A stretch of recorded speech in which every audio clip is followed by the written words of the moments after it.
Gladina vode v merilnem valju tvori konkavni meniskus, pri katerem je njena površina v obliki črke U. To si bomo tudi pogledali na plazmi.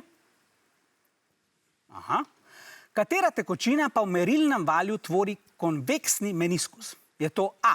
etanol, B. živo srebro, C. olje ali D. aceton?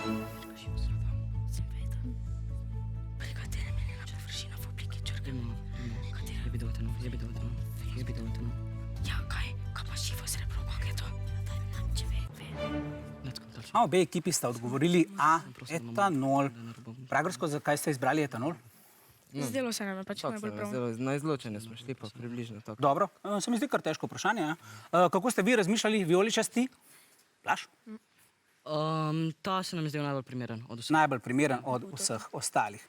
Ja, dobro, bomo pogledali, mogoče kaj je s temi sestavinami, ki jih imamo tule, ali so kaj različne med sabo. Ko v merilni valj natočimo tekočino, njena površina skoraj nikoli ni povsem ravna. Včasih se rahlo dvigne ob robovih, drugič pa tvori povsem nasprotno obliko. Pri vodi in drugih tekočinah, kot so etanol, aceton in olje, se molekule raje oprimejo sten merilnega valja, kot da bi se sprijele med seboj. Zato se površina vode pri stiku s steklom dvigne, kot vidimo, v konkavni meniskus v obliki črke U. Tule pa imam živo srebro. To pa je sestavljeno iz samih istovrstnih atomov in ima zato najraje kar samo sebe.